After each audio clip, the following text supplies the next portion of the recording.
Groups of park rangers and volunteers like this operate across the Lake District.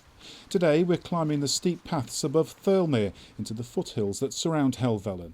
It's a never-ending task to keep these paths safe. If there's a large stone at the bottom that falls out, then the whole section could be vulnerable to unzipping and falling out, so the teams will make good this section here.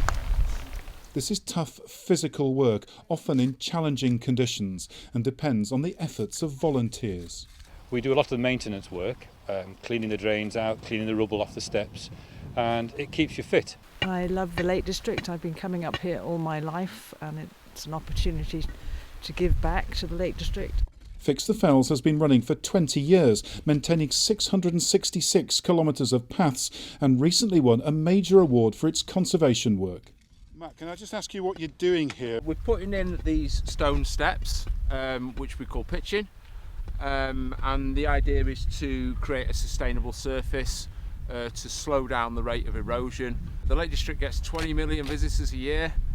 A lot of those people, increasingly so these days, are coming out onto the fells. So this isn't just about access, it's about protecting the environment. We're not really about access, we're about addressing the erosion issues on the fells. But it's costly, and this award-winning scheme faces real threats. The work Fix the Fells does is vital to look after the landscape and the biodiversity of the Lake District, but we're facing a huge funding gap because the European funding we currently have is ending next year, and at that point we need to raise £500,000 every year. If Fix the Fells doesn't carry on doing what it's doing, we'll go back to what we saw in the 1980s and 1990s, which were scars on the landscape up to 90 feet wide and 12 feet deep. Mark McAlinden, BBC Look North, the Lake District.